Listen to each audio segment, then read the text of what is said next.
a una emisión más de Cobachito News. Como siempre, los acompaña su conductora Alaide Jara y su servidora Daniela Cuella. Hoy transmitimos desde la Hacienda Figueroa, que se encuentra al norte de Hermosillo. Estas son las noticias para usted.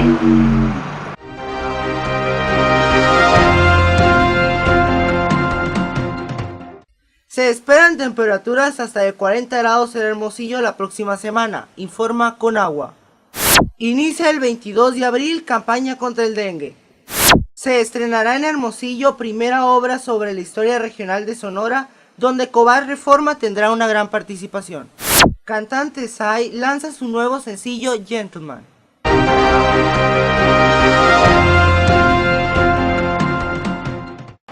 En otras noticias, con la problemática del transporte urbano, tenemos a nuestro reportero Alan Márquez, que se encuentra en algún punto de la ciudad pidiendo la opinión a los ciudadanos afectados.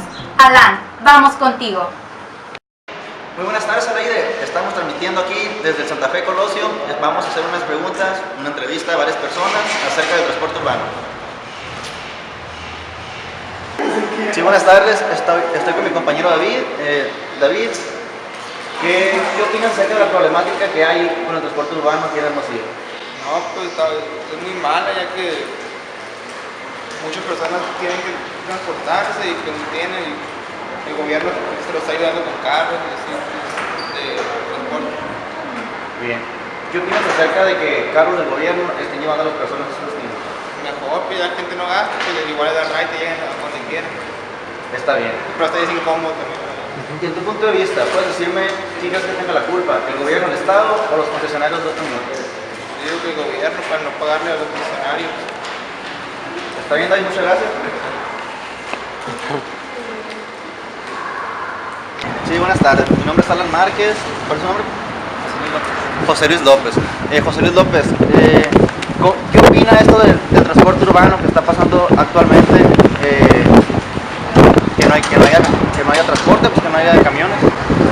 Es terrible para la gente que nosotros, como yo que agarro el camión, sí, es terrible para el trabajo, para transportarse en él. Es un factor que le perjudica al transportista, al ciudadano más bien. Ok. ¿Y qué opina de que el gobierno ande mandando carros que pueden ser carros ajenos, levantando gente, dando raite para transportarla? Por un lado está bien, pero por otro lado no, porque es para el uso exclusivo del gobierno, no para la ciudadanía. Y, pues, por un lado está bien, pero por otro lado no. Por último, para finalizar, usted, en su punto de vista, ¿a quién culpa? ¿A los concesionarios de los camiones o al gobierno del Estado? Pues al gobierno, porque si hay un convenio entre ambas partes, si no, uno ¿cómo le diré? ¿Cómo se dice? No aceptó el trato que hubo. trueque, pues ahí sí, ahora sí que Sí. No cumplieron con lo dicho. Con lo dicho. José Luis López, muchas gracias. Alan Márquez, gracias.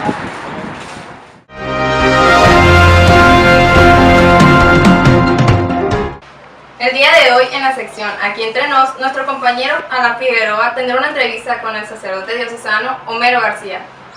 ¿Es originaria de aquí? Sí, nacido aquí en Hermosillo. ¿Así aquí en Hermosillo sus padres? Mi mamá es de Sinaloa y mi papá también. En Sinaloa. ¿Y se vinieron a ir para acá? Así es. ¿Y qué estuvieron con ustedes? Y se conocieron, se casaron y salimos nosotros. De hermanos tienes, ¿no? Somos 5 hijos. Y 5 hijos. yo tengo 3 hermanos y una hermana. Ajá. Yo soy el más chico de todos, el quinto. Ok. Homero, me estaba comentando una vez que su nombre Homero lo habían elegido pues de algo muy curioso, ¿no? Que los nombres de sus hermanos y a ser Homero. ¿Sí nos podría contar un poco acerca sobre eso? Sí, mi papá había leído la Ilíada y la Odisea y le había gustado mucho, ¿no?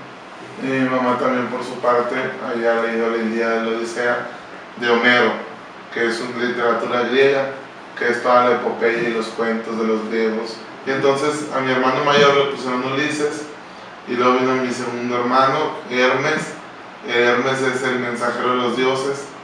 De ahí viene la palabra hermenéutica, que es para interpretar. Y después llegó mi hermana y le pusieron Minerva, que es la diosa de la sabiduría.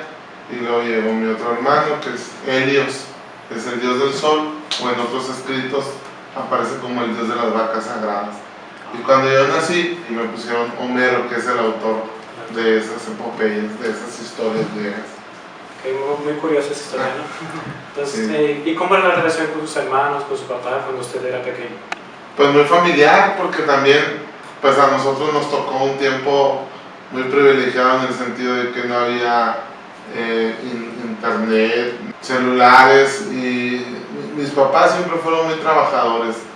Mi papá fue entrenador deportivo de alto rendimiento, fue gimnasta, fue de los pioneros de gimnasia aquí en Sonora, y mi mamá se vino también desde el pueblo de Sinaloa y empezó a vender zapatos y luego puso una estética, y siempre fueron personas de mucho trabajo, de mucho esfuerzo, muy humildes.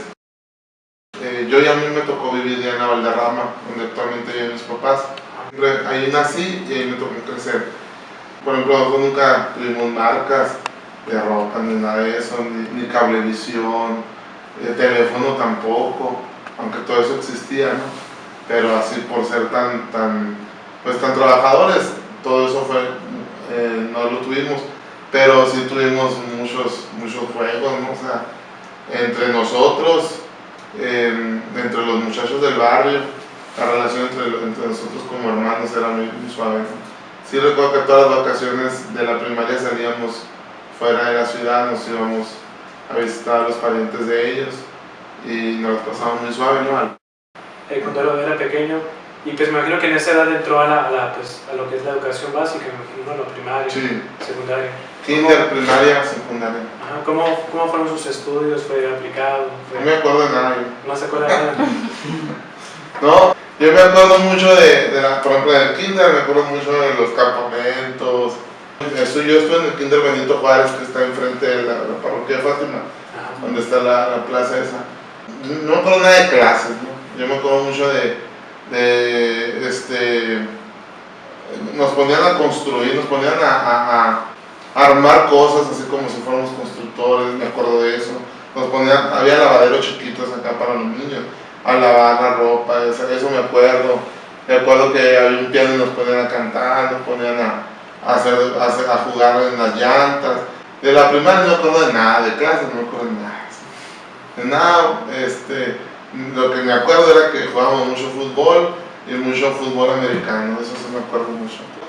Yo estuve en la primaria aquí en el Transversal, en el Luis Encinas, donde yo estaba en la Diego Rivera, y antes no estaban separadas, creo que ahora ya tienen bardas, pero antes era una sola escuela con diferentes directores y diferentes maestros.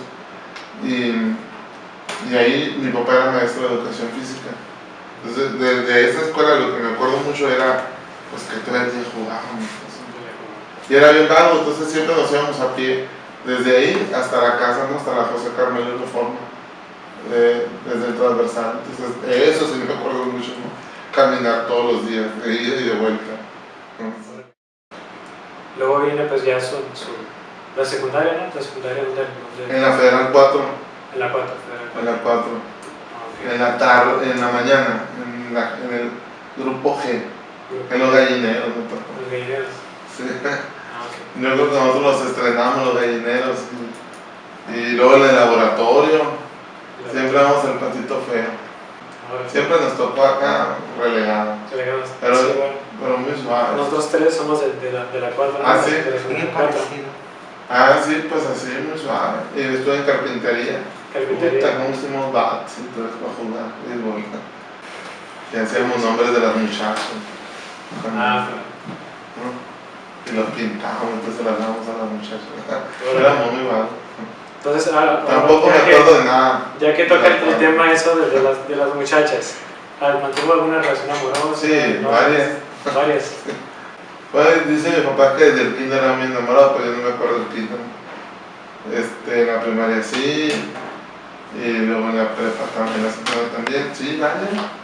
Había una muchacha que me gustaba mucho y ella siempre me decía que le daba mucha, que no podía porque su hermano, fíjate, yo no sabía ni qué era eso, ¿no? Porque su hermano era seminarista y estaba estudiando para sacerdote y que la celaba mucho. Y total que yo no sabía ni qué era eso, ¿no? Y que iba al seminario, que no sé qué, y que iba a salir de la Virgen María en la pastorela del seminario. Y a la vuelta de los años yo supe que era ser un seminarista, que era un seminario. Y eso hasta ahora que me da mucha risa, ¿no? Porque pues yo ni en cuenta, ¿no? Y no me pelaba por eso, ¿no? Y yo decía, no, le decía muchas palabrotas al vato, ¿no? Sí, ahora yo soy padre. En la secundaria, ¿qué es lo que más recuerda usted que le marcó, que lo impregnó como su personalidad en esos tiempos? Me tocó un salón de todo, que todavía nos reunimos, la generación de la secundaria, y me tocó un salón, todos éramos muy abiertos, todos éramos muy solidarios, todos éramos muy, teníamos características, éramos muy carrilleros. O sea, antes no se le llamaba bullying, ¿no? Era la carrilla. Así como nos hacíamos carrilla, nos comprendíamos y nos echábamos la mano. Entonces, en la secundaria lo que más me marcó fue la vivencia de la fraternidad, los amigos. Eso cambió mi vida. Y en la secundaria, cuando yo llegué a la secundaria, pues llegué muy niño, muy inocente. Pues así, muy telenca, no era muy flaco yo. Cuando entré a la secundaria, pues me encontré muchachos muy grandes, muchachas muy desarrolladas, muy vagos para hablar, para decir las cosas. Mucha gente de lucha, o sea, de lucha en el sentido de que sus papás siempre trabajaban y no los veían y con muchas necesidades. Ahora yo lo entiendo, ¿no? Con muchas necesidades afectivas. Fue cuando yo me empecé a abrir, cuando empecé a platicar, cuando empecé a irme más allá del periférico, ¿no? Yo me acuerdo una vez que agarré un camión, yo no sabía, cuando andar en camiones no sabía. Solo, con mi mamá sí, con mis hermanos, pero solo nunca, ¿no? Y en la secundaria cuando agarré un ranchito Mendoza, en el centro, lo agarré al revés, ¿no? Y me llevó para allá, para San Luis, para salir a Nogales, ¿no? Pero llegó ahí y yo dije, ¿dónde ando? No sé ni dónde andamos. Y aquí se bajan todos, eran como las 7 de la tarde. ¿Y ahora qué hago? Pues a pie, ¿no? Venirme a pie, desde allá, desde la salida de Nogales hasta mi casa, hasta la 4, pues, Hasta la 4. prácticamente. Me acuerdo que estaba bien asustado, pero eran vagancias, ¿no? Eran cosas que... Y eso en la secundaria me marcó mucho, que el dejar de ser niño, inocente, tierno, para pasar a ser una persona con amistades más adelantadas que yo. En todo, sexualmente, en todo, era muy bajos. Y eso a mí me marcó, eso empecé a ser distinto. Luego después ya, pues, con todo eso de su secundaria y en todos sus estudios de preparatoria, ¿sí? Y nos fuimos al Cebatis 11. En aquel tiempo el Cebatis era más exigente, con más prestigio. ¿Qué especialidad tomó? Laboratorio. La verdad que yo no sabía ni qué quería, ¿no? Porque pidieron especialidades y me dijeron, si quieres quedar en Cebatis, pide laboratorio y vas a entrar acá. Porque nadie pide laboratorio, ¿no? Y yo pedí laboratorio y ahí entré. Siempre fui un muchacho inteligente, siempre fui un muchacho que solamente con escuchar al maestro, si el maestro era interesante, pues sacaba buena nota, ¿no? Si el maestro no era interesante, pues lo que venga, ¿no? Nunca reprobé, siempre fui un muchacho de 9 y de 8 y de 10, más de 9 y de 10. Y en el Cebatis fue clínico biólogo, laboratorio. Y fue una etapa también muy padre, porque fueron otros amigos, otro ambiente, bien diferente a la secundaria. Pues fui presidente de la sociedad de alumnos.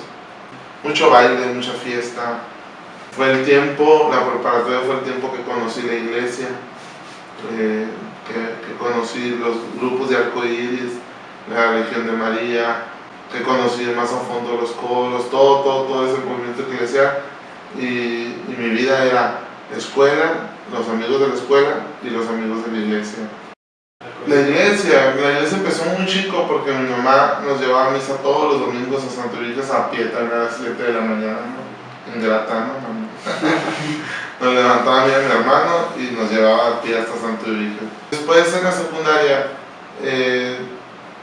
los morros del barrio y los amigos del barrio iban a la Legión de María cuando estábamos en primera y secundaria.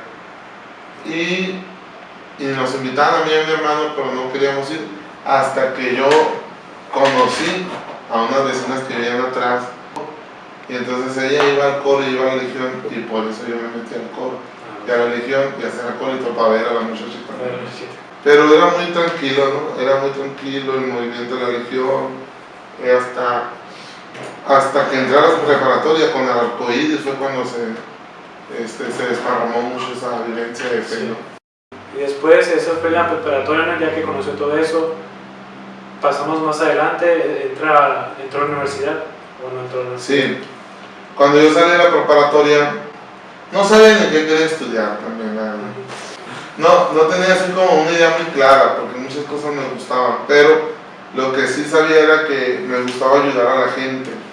La iglesia, lo que me ayudó la iglesia fue explotar en mí o abrir en mí algo que siempre me había gustado pero no me había dado cuenta, que era ayudar a la gente. Por ejemplo, yo en el kinder dicen que mis papás cuentan, yo casi no me acuerdo de eso, que si yo llevaba lonche, se lo daba a los niños, ¿no? O sea, a los amigos o a las amigas. Y que si yo llevaba un suéter nuevo, ya cuando llegaba a la casa no llegaba con el suéter porque ya lo había regalado. Siempre me gustó ser muy libre con lo mío y darlo, ¿no? Y compartirlo. Cuando yo salí de la prepa, yo quería estudiar algo que me hiciera servir a los demás, entonces pues escogí Derecho porque yo tenía la idea de que iba a sacar a toda la gente pobre en la cárcel y a todos los inocentes. O sea, esa era como mi mentalidad, no voy a ayudar a los más amolados. La iglesia también me había dado muchas bases en eso, de ayudar, servir, siempre estar atento a los demás, y entré a Derecho, a la Universidad de Sonora. De ahí, ¿cómo fue su proceso en los estudios? ¿Cómo fue que, me imagino que fue en ese tiempo cuando empezó a tener también inquietudes vocacionales, ¿no? En el 93 entré a la Universidad de Sonora. Yo traía andaba de novio, de los años de la preparatoria duré de novio con una muchacha que se llama Marta, que era de la iglesia. Fue una vivencia muy plena, muy rica con ella. O sea, que si yo no hubiera entrado al seminario, era muy seguro que con ella me hubiera casado, ¿no? Ella ya se casó y me tocó casarme. Fue una cosa muy padre. Aparte, había mucha estabilidad en la relación con ella, en mi casa, todos muy padre, el grupo juvenil también estaba muy suave, los amigos de la preparatoria, todo era muy... Yo la verdad que no me preocupaba por mucho. Yo no soy de las personas que es complicado, no soy muy complicado. Pero yo creo que ese tiempo, no sé, estaba mucho menos complicada mi vida. Cuando entré a la universidad, lo único que me llenaba a mí era ella. Lo único que me llenaba a mí era ella y después la iglesia. Todo era muy padre, ¿no? Ella con su familia, yo con su familia y ella con mi familia, todo era muy armonioso. Todo era muy suave. Pero curiosamente la universidad también no me llenó. Me gustaban las clases. Ahí fue cuando me empezó a gustar las clases. En la universidad fue cuando empecé a poner atención a los maestros, se me hicieron muy interesantes, se me hacían muy para los planteamientos que hacían. Pero ya el ambiente universitario, sí, ya yo no me hallé en el ambiente universitario. Se me hacía muy hueco, muy superfluo. No me hallaba yo en la universidad. Mis amigos, me acuerdo yo muy bien de la universidad, que de los primeros días nos fuimos a la Sauceda y todos a pistear. Entonces, y todos a fumar, y uno que otro fumaba marihuana. Entonces yo ahí en ese ambiente no empecé a encajar y no me hallaba, no me hallaba para nada. No se sentía cómodo tampoco. No me sentía cómodo, no era como algo que armonizara conmigo. pero al mismo tiempo sentía como la obligación de estar, porque eran los compañeros del salón, y no terminé encajando, no terminé encajando ahí, y yo tenía así como la idea, ¿qué voy a hacer? O sea, ¿qué voy a hacer? Porque estoy muy a gusto en la iglesia, estoy muy a gusto con mi novia, estoy muy a gusto en mi casa, estoy muy a gusto con los grupos, pero conmigo mismo, así de lo que yo quiero, ¿no? Quería servir, eso era lo único que quería servir. Había un amigo ahí que desde muy morro nos conocíamos porque somos del barrio, y él siempre decía que quería ser sacerdote, y me invitó a los preseminarios. Yo había tenido esas experiencias de misiones varios años. Entonces, cuando este amigo me invita, yo voy porque él quiere que no quiere ir solo. Y resulta que allá en el preseminario, a quien eligen es a mí y a él no. Él no tenía la prepa terminada y yo ya tenía un año de carrera. Y me dicen que yo tengo todas las capacidades y cualidades para ser sacerdote. Y yo empiezo a descubrir todo lo que el seminario me ofrecía. Y yo me acuerdo muy bien que lo que yo anhelaba, o sea, lo que yo buscaba era una comunidad de hermanos, era una comunidad fraterna, y la universidad no me lo estaba dando, ¿no? Pero estaba muy a gusto con mi novia, ahí sí me sentía yo, y estaba muy a gusto en mi casa, también me sentía muy identificado, y estaba muy a gusto en la iglesia. Entonces, cuando yo vengo a los preseminarios, hablo con mi novia, tengo dos opciones, ¿no? O eres tú y mi familia y todo esto que es el servicio y buscar otra cosa, o es el seminario, ¿no? Y yo recuerdo que ella me dijo, ve al seminario a ver si es, o sea, prueba un año, y si no es un año yo te espero, o sea, yo te voy a esperar un año. Y yo me fui un año al seminario para buscar por ahí. Eso fue una situación muy padre porque yo me sentía muy apoyado por todas partes para ver si era mi vocación el sacerdocio, ¿no? Y bueno, a la vuelta del año yo me di cuenta que había muchos elementos, pero me salí. Yo salgo para ver si realmente es el matrimonio o esto. Pero me fui 3 años a estudiar a México, la carrera de filosofía, y estudié en UNAM y estudié en México, y el seminario me ayudó a mí a tener un amor por el estudio, a profundizar, porque realmente lo que yo andaba buscando en mi vida era eso, el conocimiento de Dios y el conocimiento de mí mismo, ¿no? Para poder ayudar a los demás. Y allá trabajé, estudié y trabajé todo, haciendo pizzas, repartiendo pizzas, vendiendo ropa en los mercados, todas partes. Sostenía una relación con mi novia, ¿no? O sea, de aquí a distancia y todo esto y el otro, y era muy suave, pero siempre tenía esa espina, ¿no? Ese sacerdocio. Y ya después de 3 años, yo vuelvo, siempre nos veíamos, termino la relación, porque hasta hubo planes de casarse y todo, pero no se dio, y entonces ingresó nuevamente al seminario en el 99. Y ya, de ahí a la fecha bien dedicado y bien decidido que es esto, y yo me ordené en el 2005 sacerdote. Ahí dentro del seminario, ¿cómo era la convivencia con los demás seminaristas? Pues muy humana, que yo tampoco la entendía al principio porque yo pensaba que el seminario era el paraíso, ¿no? Que todos los que entraban ahí tenían que ser personas muy buenas, muy solidarias. Vas entendiendo todo lo que es perdonar, comprender, entender, apoyar a la otra persona que también pues, trae situaciones ahí a resolver. Una riqueza el seminario, la vida comunitaria, los hermanos, los amigos que formé ahí, que son mis hermanos, los maestros y las personas con las cuales teníamos contacto en los apostolados. Ninguna universidad del mundo te da una formación como la de un seminario. Disciplina, levantarte a 5:40 de la mañana todos los días, acabar el día a las 9:30, días rendido para dormir, porque realmente deporte, estudio, oraciones, vivencia, apostolado, todo, o sea, todo es un todo, es un todo. El seminario es una buena escuela de formación. Yo tengo una característica que siempre la voy a acompañar.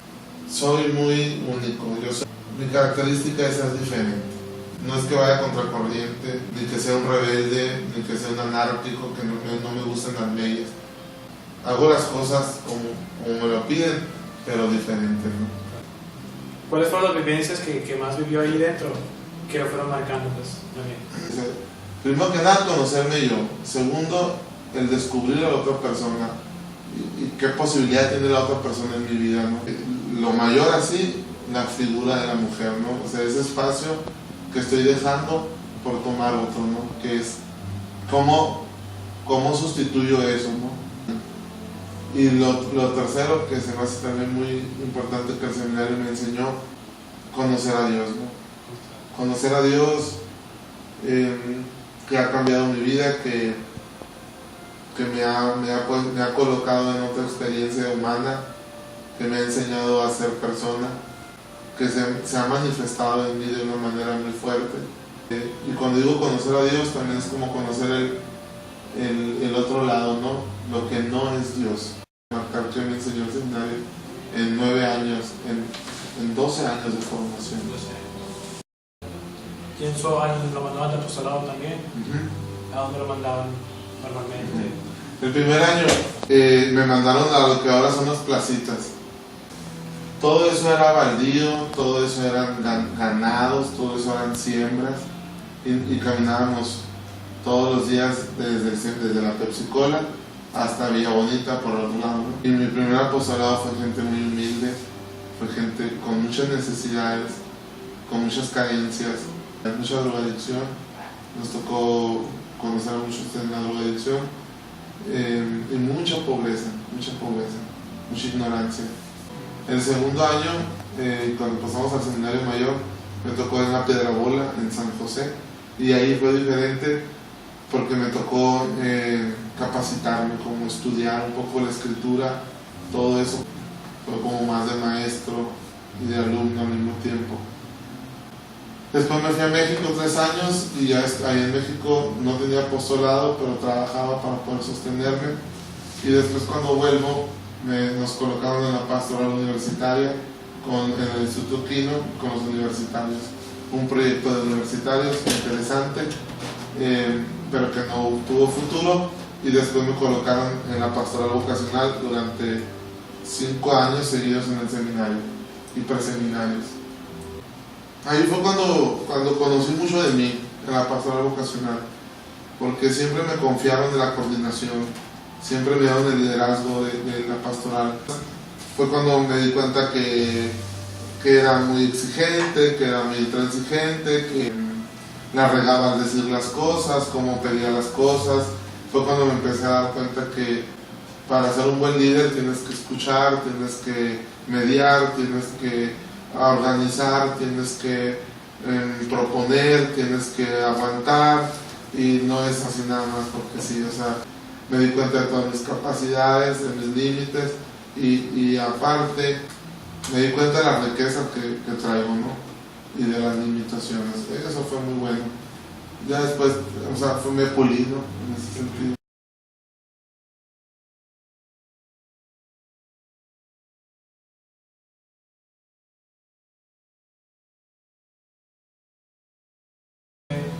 Me ordenó cuando yo salí del seminario y me fui al pueblo de Babiácora. Estuve un año en Babiácora, muy padre, muy a gusto. Si me dieran a escoger a mí dónde estar, me gustaría mucho estar en un pueblo. La vida de los pueblos es muy atractivo para mí, o sea, es la comida, la gente, el silencio, la tranquilidad, la pureza que hay en los pueblos.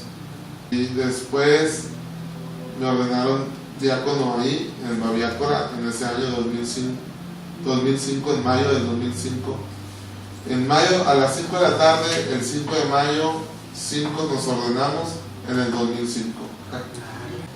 Y después me cambiaron a Magdalena, muy diferente, muy diferente porque ya es un pueblo estilo ciudad, pero también muy interesante la vivencia ahí.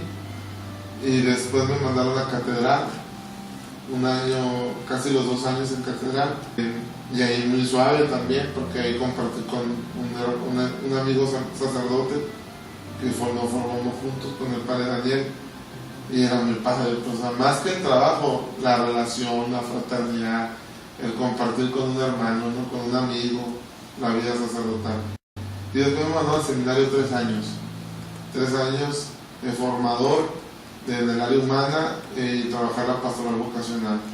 Y después aquí, un año, ya varios meses aquí en la Rosa. En octubre del 2005, el 29 de octubre del 2005 me ordené sacerdote. ¿Cómo se sintió ese tiempo ahí? Pues... Sí, no sé, no te puedo explicar, porque no me casé, pero me casé con la iglesia, con el pueblo, con la gente. No me doné a una mujer, no me entregué a una mujer, pero me doné a un pueblo, a muchas personas, a muchos rostros. No, creen en ti y apuestan en ti porque tú representas a Cristo, porque traes una buena noticia, porque eres una persona que traes un mensaje con un valor, con una garantía.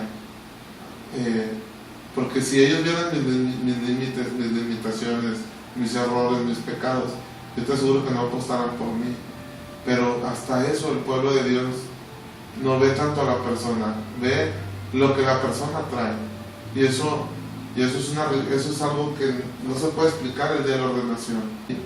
Y te da una emoción ver a tus papás, a tus hermanos, a tus amigos, a tus amigas, que creen en el pueblo de Dios, que creen que el anuncio debe continuar. ¿Sabes? O sea, no es uno, o sea, es uno para los demás.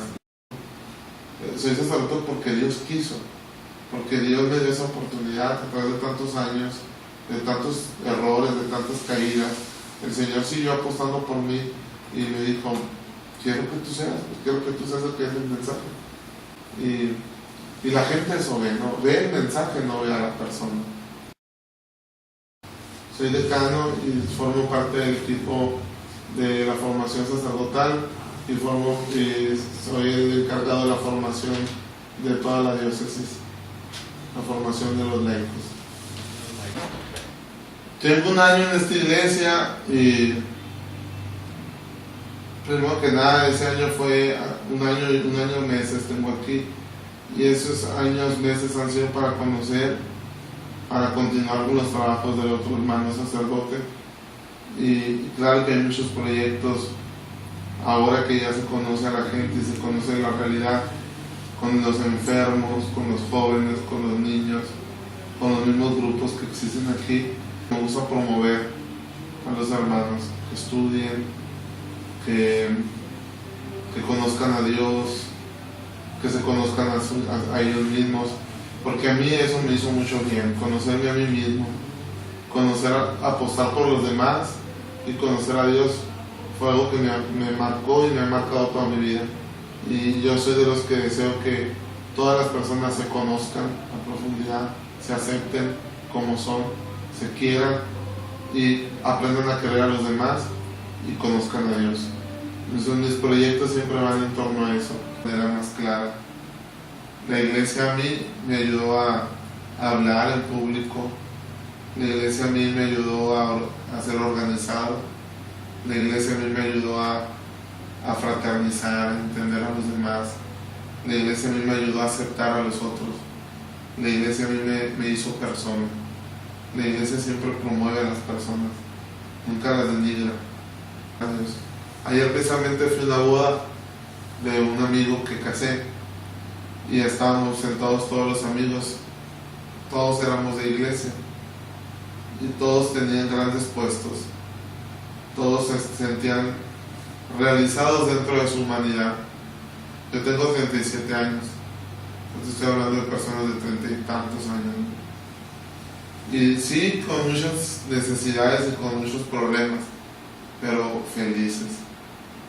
La iglesia hace grandes líderes, Dios hace grandes hombres.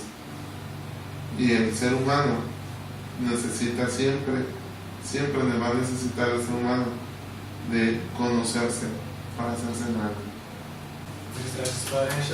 Muchas gracias pues por compartir con nosotros toda esta vivencia, todo su camino en la vida y pues lo que le falta para correr. Sí, entonces, pues mucha oración por mí y yo por ustedes, para que ustedes también nos encontremos en el camino haciendo el bien y siendo muy plenos y muy libres y muy felices. Muy bien. Gracias. Carlitos.